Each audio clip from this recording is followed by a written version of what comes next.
السلام علیکم ورحمۃ اللہ وبرکاتہ۔ مولا بس کے پروگرام میں آپ سب کا خوش آمدید ہو۔ آج ہمارے ساتھ رانا سعید صاحب کے ساتھ ایک اور ہومیوپیتھ نصیر الحق صاحب بھی موجود ہیں، اور آج ہمارا جو ٹاپک ہے وہ ہے حمل میں رکاوٹ اور بانجھ پن۔ اگر آپ میں سے کسی نے کوئی بات کہنی ہے تو کہہ لیں، تو اس کے بعد پھر میں جو ہے وہ پروگرام شروع کرتا ہوں۔ کریں شروع۔ تو سوال و جواب کا میں سلسلہ شروع کرتا ہوں۔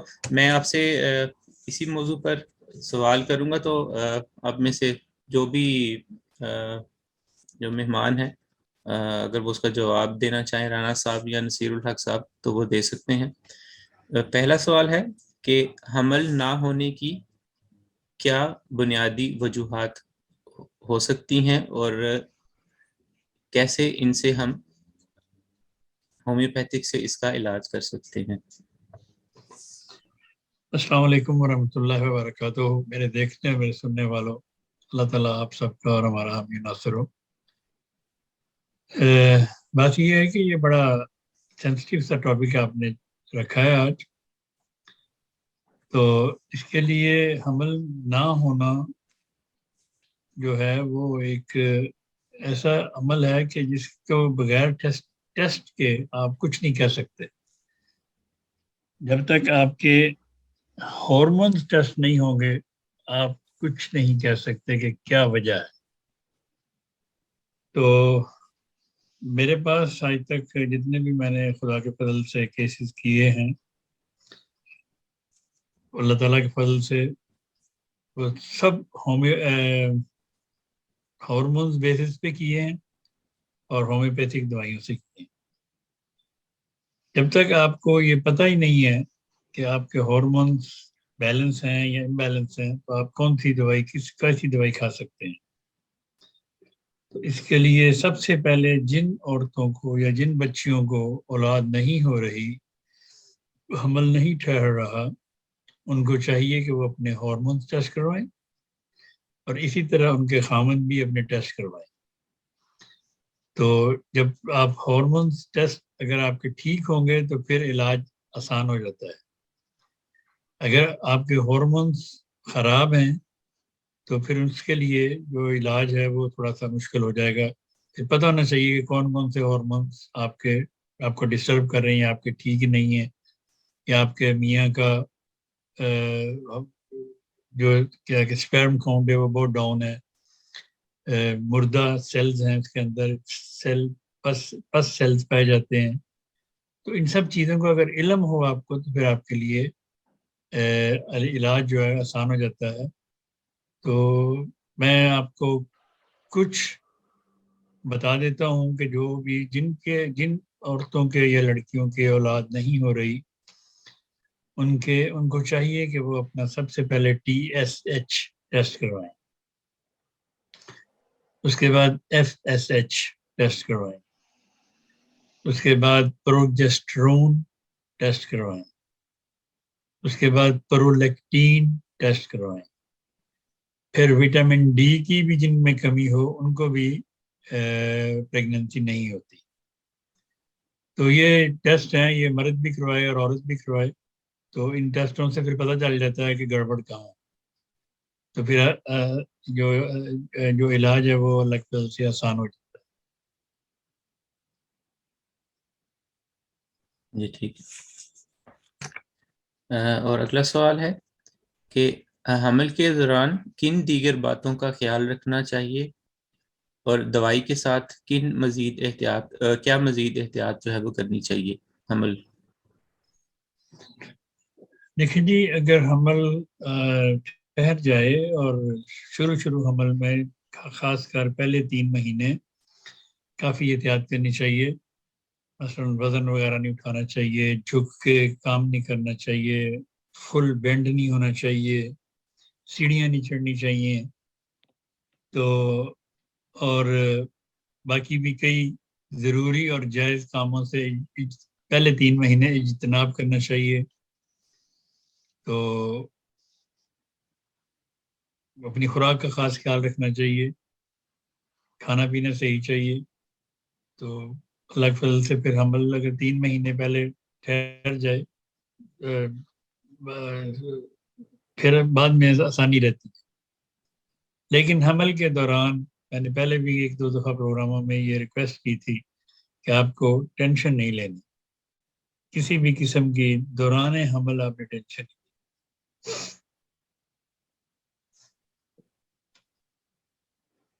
اس میں ایک چیز کو زائد کر لیں کہ جس وقت کسی کو اسقاط کا خطرہ ہو تو پھر وہ کولوفائلم جو ہے 200 میں لیتے رہیں, تو اس سے بھی جو ہے وہ خطرہ دور ہو سکتا ہے.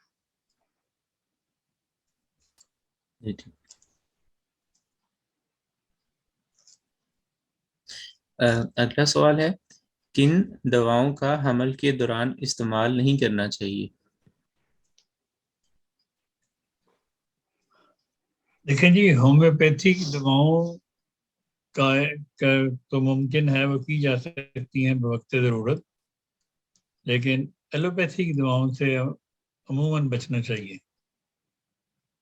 تو ہومیوپیتھک دواؤں میں اگر آپ کو گیس ہو گئی ہے تو آپ لائکوپوڈیم کاربوویچائنا لے سکتے ہیں. اگر آپ کو آپ کی دل کی دھڑکن تیز ہو گئی ہے آپ ارجنٹو میٹیلیکم 30 میں لے سکتے ہیں. اگر آپ کو کمر درد ہو رہی ہے پریگنینسی کی وجہ سے تو آپ کالی کاپ 30 میں لے سکتی ہیں, 2-3-4 دفعہ دن میں, کوئی مسئلہ نہیں سے. اگر آپ کو شروع مہینوں میں بلیڈنگ شروع ہو جائے یا ڈراپس آنے شروع ہو جائیں تو اس کے لیے آپ وائبرونم اوپولس مدر ٹنکچر میں اور سبائنا 30 میں اور کالی کارب 30 میں اگر آپ لیں تو اس سے یہ لگ سے بلیڈنگ رک جاتی ہے اور حمل کو نقصان نہیں ہوتا, بچے کو نقصان نہیں ہوتا. تو ویسے عمومی دواؤں سے بچنا چاہیے, مطلب بلا مقصد کوئی دوائی نہیں لینی چاہیے, لیکن اگر ضرورت پڑے تو ہومیوپیتھی دوائی آپ استعمال کر سکتے ہیں.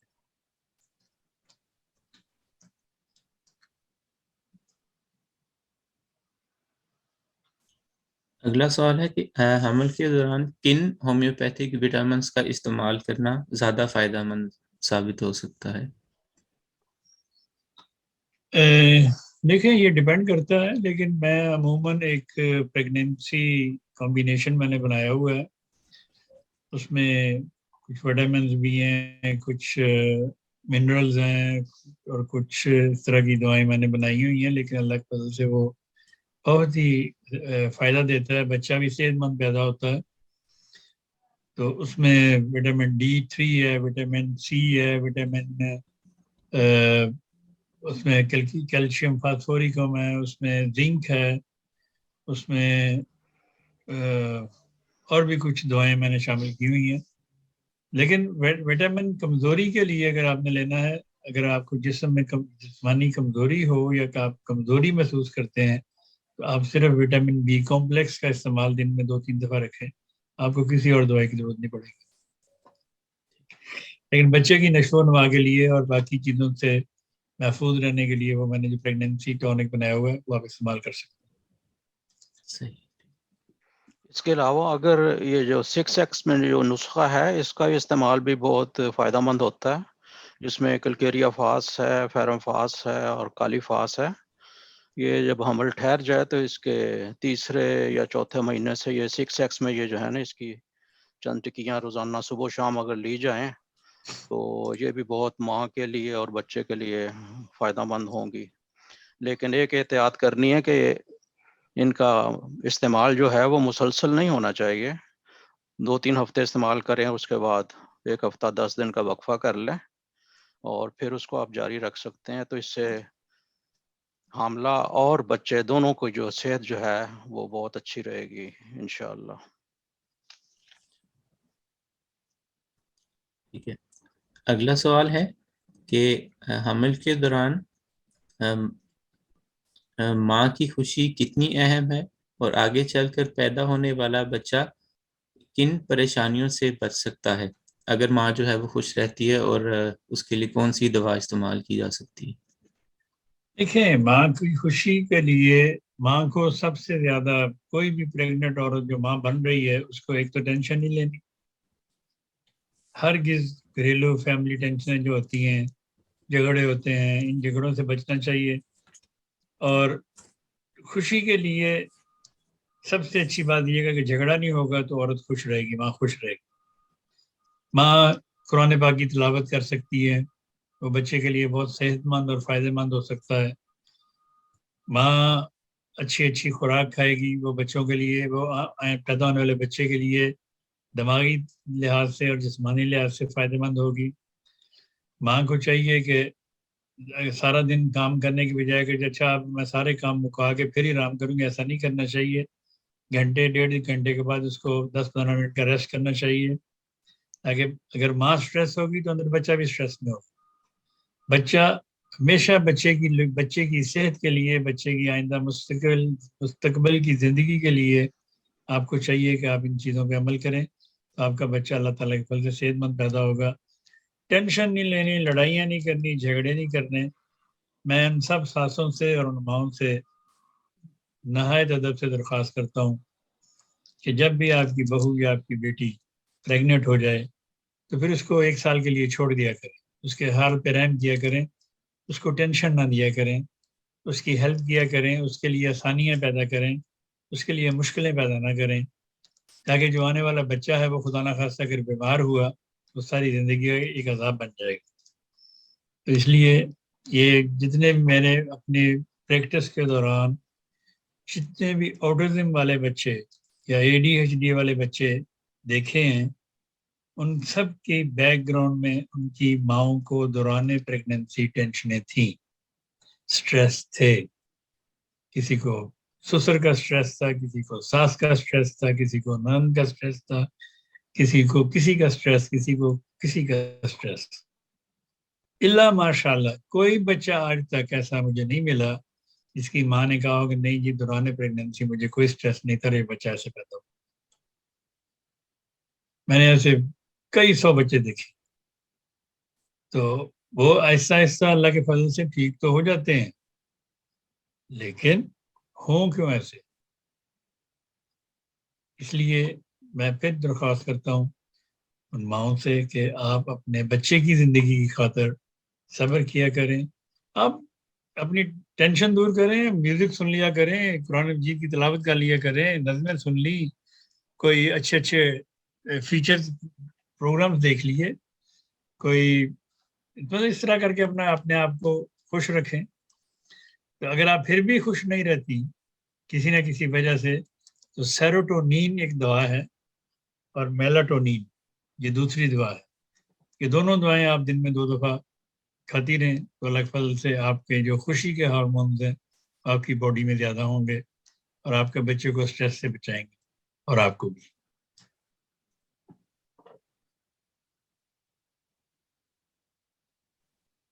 ایک اور سوال میرے ذہن میں آیا. آپ نے ایک دفعہ بتایا تھا کہ جو پاکستان سے ملنے والی دوائیاں ہیں، دیسی دوائیاں، ان کا استعمال نہیں کرنا چاہیے. ان پہ بھی ذرا روشنی ڈال دیں تھوڑی سی. اچھا کیا یاد کرا. دیکھیں یہ بھی میرے تجربے میں ہے کہ جب بھی کسی کی بیٹی یا بہو ادھر یورپ میں پریگنٹ ہوتی ہے تو پاکستان سے اس کو دیسی قسم کی دوائیں مختلف دواخانوں کی بھجوائی جاتی ہیں تاکہ بیٹا پیدا ہو بیٹی نہ ہو. تو ان دوائیاں کھانے والوں کو اکثر میں نے دیکھا ہے کہ ان کے حمل ضائع ہو جاتے ہیں اور پھر حمل ٹھہرتے نہیں. میں ایسی بے شمار مثالیں دے سکتا ہوں جن کو انہی دواؤں کی وجہ، کیونکہ جب بھی کوئی میرے پاس میں لندن میں پریکٹس کرتا تھا تو جب بھی کوئی میری بچی بات آتی میرے پاس آ کہتی ہے انکل میرا حمل گر گیا، میں کہا اچھا بتاؤ مجھے سچ بتانا امی نے یا ساس نے کوئی دوائی تو نہیں بھیجی تھی پاکستان سے؟ تو وہ بلا توقف کہتی تھی کہ نہیں جی بھیجی تھی، ہم نے کھائی. ایک بھی ایسا چانس نہیں مجھے ملا، ایک بھی جس نے کہا کہ ہم نے دوائی نہیں کھائی. انہوں نے کہا جی ہاں جی انہوں نے کہا تھا یہ ضروری کھانی ہے، یہ اس لیے کھانی ہے. تو ان سب بچیوں کے پھر میں نے وہ دوائیاں چھڑوائیں، پھر ان کے ہسبینڈ کے ساتھ ان کو میں نے کہا کہ آپ وعدہ کریں کہ آپ یہ دوائیاں نہیں کھائیں گے. خدا تعالیٰ سے یہ دعا کریں کہ اللہ تعالیٰ جو دے صحت مند دے، کہ آپ کا پہلا بچہ ہے، اس میں کیا مرض ہے؟ اگر خدا تعالیٰ آپ کو بیٹی دے دے اور بیٹی آپ کی صحت مند ہو اور تندرست ہو تو آپ کو کیا مسئلہ ہے؟ اللہ تعالیٰ آپ کو بیٹا بھی دے سکتا ہے، اس میں دوائیوں کی ضرورت نہیں ہے۔ تو پھر میں نے ایسے بچیوں کا علاج کیا اللہ تعالیٰ کے فضل سے۔ وہ سنیں کہ میرا پروگرام گواہی دیں گے اس بات کی کہ ان سے کو میں نے یہ دوائیں چھڑوائیں، تو ان کا پھر میں نے ہومیوپیتھک علاج کیا، ہومیوپیتھک دوائیں دے کے ان کو ٹھیک کیا۔ تو پھر میرے مولا نے فضل کیا، تو اب وہ سب میرے خیال سب کو میرا خیال ہے جہاں تک جن کو میں جانتا ہوں 5 بچے ہیں، سب بیٹے بھی ہیں بیٹیاں بھی۔ ماشاءاللہ۔ اس لیے ان دوائیوں سے جو پاکستان سے منگوا کے مائیں یا ساسیں دیتی ہیں پہلے بچی کی طرح وہ بہانہ کرتی ہیں، جی بہانہ یہ بناتی ہیں یہ 18 کی دوائی ہے، اور پتہ کسی کو بھی نہیں 18 ہوتا کیا ہے، لیکن وہ ایک 18 کے نام کا نسخہ بنا ہوا ہے، حب 18، کبھی کچھ کبھی کوئی حب کبھی کوئی حب۔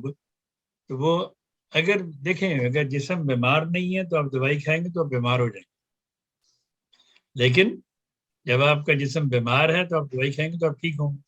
جب آپ بیمار ہی نہیں ہیں، آپ کو ایسی کوئی تکلیف ہی نہیں ہے، تو پھر آپ دوائی کھائیں گے وہ جسم ریئیکٹ کرتا ہے اس کے خلاف۔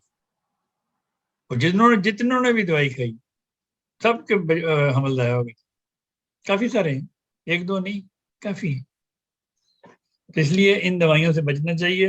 اگر آپ کو ضرورت ہے ہومیوپیتھک علاج کروائیں، کسی سے بھی کروائیں، جو بھی ہومیوپیتھک علاج کرے گا آپ کو اچھا علاج کرے۔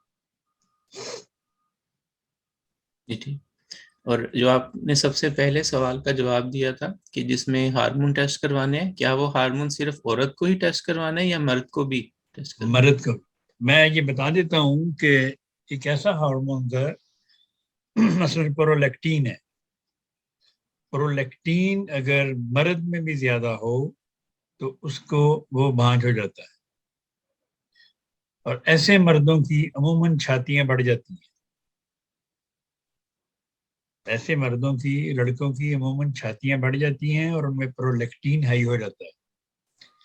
اگر مرد میں پرولیکٹین ہائی ہو جائے تو مرد بھانج ہو جاتا ہے۔ اسی طرح اگر عورت میں پرولیکٹین زیادہ ہو جائے حمل سے پہلے تو عورت پریگننٹ نہیں ہو سکتی، کبھی نہیں ہو سکتی، جو مرضی کر لے، جب تک وہ اپنا پرولیکٹین کم نہیں کرتی۔ اور پرولیکٹین کو کم کرنے کے لیے ہومیوپیتھی بہترین دوائیاں دیتی ہیں، پیش کرتی ہیں۔ پھر پروجسٹرون کم ہوتا ہے کئی عورتوں کا، ان کا ساری زندگی پروجسٹرون کم ہوتا ہے، لیکن وہ صرف پروجسٹرون کی کمی کی وجہ سے پریگننٹ نہیں ہو پاتی۔ میں نے ایسے بے شمار علاج کیے ہیں اللہ تعالیٰ کے فضل سے، جن کو صرف میں نے پروجسٹرون کھلایا وہ پریگننٹ ہوئی اور خدا تعالیٰ نے ان کو اولاد دی، ایک نہیں اب ان کے 3 بچے ہیں، صرف پروجسٹرون دے۔ لیکن وہ 1 سال پہلے مجھ سے علاج کرواتی رہی، مختلف دوائیں کھاتی رہی، وہ ٹیسٹ نہیں کرواتی تھی، اللہ جانے کس وجہ سے۔ تو 1 سال کے بعد مجھے کہنے لگی ڈاکٹر صاحب 1 سال ہو گیا دوائی کھا رہے ہیں کچھ نہیں ہو رہا۔ میں نے کہا جی میں نے تو کچھ نہیں کرنا تو اللہ تعالیٰ کی ذات میں ہے، لیکن میں 1 سال سے آپ کو کہہ رہا ہوں کہ اپنے آپ ہارمونس ٹیسٹ کروائیں۔ ڈاکٹر نہیں کرواتی پرائیویٹ کروا لیں، اس میں کیا ہے، 60-70-100 یورو ہی ہے نا۔ انہوں نے پھر 60 یورو یا 70 یورو لگا کے پرائیویٹ ٹیسٹ کروایا، اور ان کا پروجسٹرون 0 سے بھی نیچے تھا۔ پھر میں نے ان کو اللہ تعالیٰ کے فضل سے پروجسٹرون 3x میں اور 30x میں ان کو میں نے کھانے کے لیے دیا، تو اللہ تعالیٰ نے فضل فرمایا کہ آہستہ آہستہ ان کے اگلے ٹیسٹ میں پروجسٹرون بڑھ گیا۔ تو اس سے اگلی دفعہ انہوں نے مجھے فون کیا کہ ڈاکٹر صاحب جزاک اللہ میں پریگننٹ ہوں، خدا نے ان کو بیٹی دی۔ پھر اس کے بعد ان کو میں نے پروجسٹرون جاری رکھا، پھر وہ پریگننٹ ہوئی، پھر خدا نے ان کو بیٹا دیا۔ تو یہ میں صرف پروجسٹرون کی کہانی تھا۔ ایسی بے شمار لڑکیاں جن کا پرولیکٹین ہائی ہوتا ہے، وہ جو مرضی کھا لیں، جہاں سے مرضی لے کے نسخے کھا لیں، جو مرضی دوائیاں کھا لیں، جب تک ان کا پرولیکٹین کم نہیں ہوگا وہ پریگننٹ نہیں ہو سکتی، کیونکہ پرولیکٹین بڑھتا ہے ہمیشہ پریگننسی کے بعد۔ اگر پریگننسی سے پہلے پرولیکٹین بڑھ جائے گا، وہ جو سسٹم ہے اللہ تعالیٰ کا وہ اتنا باریک ہے، اتنا سینسٹیو ہے، وہ اس کو ایکسیپٹ ہی نہیں کرتا۔ جیسے کمپیوٹر میں کوئی ایرر آ جاتا ہے اگر آپ غلط ہوں، اسی طرح کا اللہ تعالیٰ کا وہ سسٹم ہے کہ اگر پرولیکٹین پریگنینسی سے پہلے بڑھ جائے گا اور پریگننٹ نہیں ہوگی، لڑکی پریگننٹ نہیں ہوگی، جو مرضی کر، جب تک وہ ایرر دور نہیں کرتا۔ ایرر دور ہوگا پرولیکٹین 30 سے، پرولیکٹین 3x سے، پرولیکٹین 200 سے۔ یہ ڈیپینڈ کرتا ہے پرولیکٹین کون سا کتنا ہائی ہے اور کون سی پوٹینسی دینی۔ تو اس لیے سب سے زیادہ ضروری جن عورتوں کے بچے نہیں ہو رہے یا جن لڑکیاں جو پریگننٹ نہیں ہو رہی، ان کو چاہیے کہ وہ اپنے ٹیسٹ بھی کروائیں اور اپنے ہسبینڈ سے ٹیسٹ بھی کروائیں۔ کوئی بیمار ہو سکتا ہے دونوں، اس میں کوئی بڑی بات نہیں ہے۔ اگر مرد کا پرولیکٹین ہی ہائی ہے، مرد ساری زندگی بھانج رہے گا، ساری زندگی بھانج رہے گا پرولیکٹین۔ اگر پرولیکٹین مرد کا ہائی، ٹیسٹ کروا کے دیکھ لیں۔ میں یہ جو بھی بیان کر رہا ہوں، میں صرف اپنے تجربے کی بنا پہ بیان کر رہا ہوں۔ جو تجربات میں نے ان 25-26 سالوں میں کیے ہیں، میں وہ بتا رہا ہوں۔ اور اللہ تعالیٰ نے بہت سی لڑکیوں کی گودیں بھری ہیں، بے شمار، میں اگر گننا چاہوں گن نہیں سکتا، اتنے ہیں۔ یہ سب خدا تعالیٰ کا فضل ہے۔ یہ ہومیوپیتھی سب علاج مہیا کرتی ہے، لیکن آپ کو پتا ہو مسئلہ کیا ہے۔ میں آپ کو اس کی ایک اور مثال دے دیتا ہوں کہ جو آپ کو آئی وی ایف کے لیے بھیجتے ہیں کہ جائیں جی آپ آئی وی ایف کروا لیں جا کے، وہ کیا کرتے ہیں آئی وی ایف؟ وہ سب سے پہلے ٹیسٹ کرتے ہیں ہارمونس، پھر جو ہارمونس کم ہوں گے یا زیادہ ہوں گے ان کو وہ پھر انجیکٹ کرتے ہیں آپ کو پہلے بلا کے۔ آپ کو پہلے بلاتے ہیں 2-3 ہفتے، وہی ہارمونز آپ کو انجیکٹ کریں گے، آپ کے جسم کو تیار کریں گے، کھیتی آپ کی تیار ہوگی، اس میں پھر وہ بیج رکھ دیتے ہیں۔ وہ بیج اتنی دیر ہی چلتا ہے جتنی دیر وہ کھیتی نرم رہتی ہے۔ جب اس کا اثر ختم ہونا شروع ہو جاتا ہے تو عموماً ڈسکریج ہو جاتا ہے۔ لیکن اگر آپ نے ہومیوپیتھی دوائیوں سے اپنا پروجسٹرون بڑھایا ہو، پرولیکٹین کم کیا ہو اور سارا کچھ بیلنس ہو جائے، تو پھر خدا کے فضل سے، ہاں میں نے وہ دوران پریگننسی بھی اس کو پروجسٹرون جاری رکھی۔ ان خاتون جن کے پروجسٹرون کم تھے، دوران پریگننسی بھی پروجسٹرون میں نے دیا کھانے کے لیے، وہ کھاتے رہے سارا ٹائم۔ پروجسٹرون انہوں نے کھایا 2 دفعہ دن میں 30x میں، تو اللہ تعالیٰ کے فضل سے وہ آج صاحب اولاد ہیں، اور بڑے بڑے بچے، آپ 2-3 سال کے 4 سال کے بچے ان کے ہو۔ اس لیے یہ بہت ضروری ہے، اگر آپ پریگننٹ نہیں ہو رہی ہیں، آپ اپنا پروجسٹرون چیک کروائیں، اپنا پرولیکٹین چیک کروائیں، اپنا ایسٹروجن چیک کروائیں، اپنا TSH چیک کروائیں، اپنا وٹامن ڈی چیک کروائیں۔ یہ چیزیں سب آپ کی جب ٹیسٹ ہوں گی تو اس کے بعد پھر کوئی بھی ہومیوپیتھ فیصلہ کر سکتا ہے کہ آپ کو کون سی دوائیں دینی ہیں ان چیزوں کو بیلنس کرنے کے لیے۔ ایسی عورتوں کو عموماً پیریڈز کی کمی ہوتی ہے، پیریڈز نہیں آتے، ان کا FSH بڑا ہوتا ہے۔ FSH ہائی ہوگا تو پیریڈز نہیں آئیں گے، FSH نارمل ہوگا، اپنی لمٹ پہ آئے گا، 5 پہ 6 پہ پیریڈز آنے شروع ہو جائیں گے۔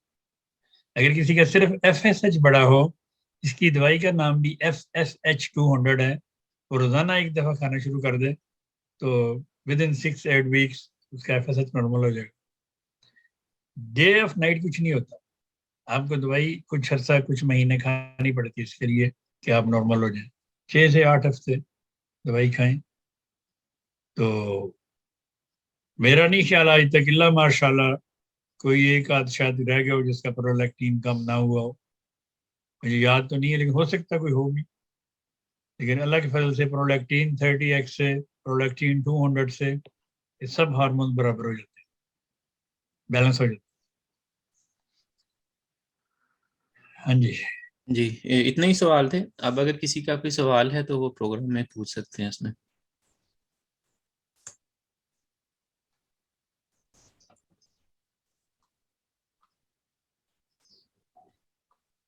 ٹھیک ہے، اگر کوئی سوال نہیں ہے تو پھر میں نذیر الحق صاحب سے کہوں گا کہ آپ بھی ان دعاؤں میں کوئی ایڈ کر دیں، اگر جو رانا صاحب نے بتائی ہیں۔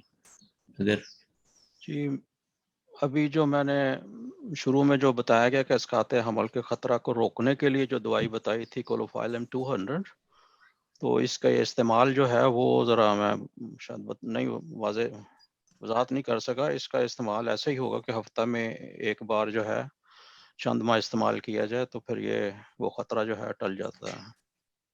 ٹھیک. تو یہ ذرا میں نے وضاحت کرنی تھی تو جو ہو گئی ہے.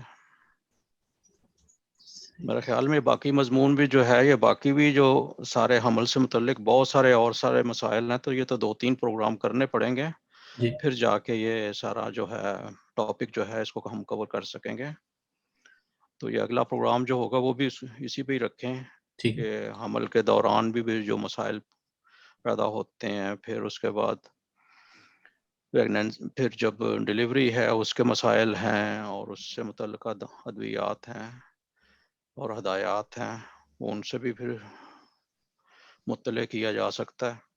تمہارا لے کے کافی تفصیل سے بیان ہو سکتا ہے. ابھی 2-3 اور پروگرام اگر ہو جائیں اگلے تو میرا جی خیال میں انشاءاللہ تعالیٰ اگلا اچھا. پروگرام بھی اسی ٹاپک پہ کریں گے انشاءاللہ تعالیٰ. اچھا. وگرنہ ایک دوائی جو تھی جس کو میں نے بھی استعمال کیا ہوا ہے، یہ جو مردوں کے جو جسومے جو ہیں وہ اسپرمز جو کہہ لیں جو ڈیڈ ہوتے ہیں، تو ان کو اگر کالی فاس CM میں دی جائے خوراک تو اس سے بھی یہ بھی بہت چیز جو ہے فائدہ مند ہوتی ہے. اسی طرح عورت کو بھی دی جا سکتی ہے، دونوں کو دیا جا سکتا ہے. اس کے بعد پھر بے شک جا کے اپنا ٹیسٹ کرواتے رہیں، اور پھر ٹیسٹ سے جو ہے باقی چیزیں بھی کلیئر ہو جائیں گی. ٹھیک ہے. گڈ.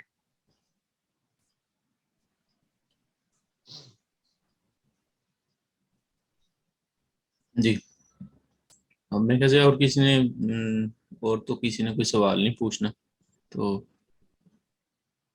چلیں اب آپ کو یہ بھی بتا دیں کہ اگلا پروگرام پھر اگلے منگل کو ہوگا. ٹھیک ہے. اگلے منگل کو ہوگا اور اسی وقت ہی یعنی کہ 3:30 بجے ہی ہوگا پروگرام. جی 3:30. جی انشاءاللہ. تاکہ لوگوں کو پتہ چل جائے نا کہ اگلا پروگرام 3:30 بجے منگل کو ہی ہوگا. سوموار کی عید کی وجہ سے چھٹی ہے تو اس لیے منڈے کو ٹیوزڈے کو کر لیں گے پروگرام. ٹھیک ہے. صحیح. ٹھیک ہے جی. صحیح. چلیں جی ٹھیک ہے. جزاک اللہ جی. اللہ اور سب کو اپنی دوسرا دیکھنے والوں سے یہ گزارش تھی کہ اسی پروگرام سے کوشش کی جائے کہ اسی پروگرام سے متعلق سوال پوچھیں، تاکہ اگر کوئی ہم سے کوئی بات اگر رہ جاتی ہے تاکہ دوسرے سننے والوں کا بھی جو ہے وہ فائدہ ہو جائے. اسی ٹاپک سے ریلیٹڈ جو ہے وہ سوالات پوچھیں تاکہ ان کا جو ہے وہ پھر پروگرام کے آخر میں جو وقت ہوتا ہے اس میں جو ہے وہ پھر جواب دے دیا جائے. یہ بھی ہے بس کہیں. چلیں ٹھیک ہے جی. جزاک اللہ. پھر اوکے جی. اوکے. عاجزانہ درخواست پروگرام کو سبسکرائب کریں، لائک کریں، بیل آئیکن کو دبائیں اور شیئر کریں. آپ کا فائدہ ہو یا نہ ہو، کسی اور کا فائدہ ہو جائے گا. اگر آپ کو بھی فائدہ ہو جائے تو ہم مشکور ہوں گے. اگر کسی اور کا فائدہ ہو جائے گا تو ثواب ہمیں بھی ملے گا، آپ کو بھی ملے گا. یہ خدمت خلق ہے، خدمت خلق ہی خدمت دین ہے. تو اس لیے آپ اس پروگرام کو زیادہ سے زیادہ پھیلائیں. بہت شکریہ آپ کا. السلام علیکم ورحمۃ اللہ چلیں جی. وبرکاتہ. اللہ حافظ جی. اللہ حافظ. فی امان اللہ. السلام علیکم. وعلیکم السلام ورحمۃ اللہ. وعلیکم السلام ورحمۃ اللہ.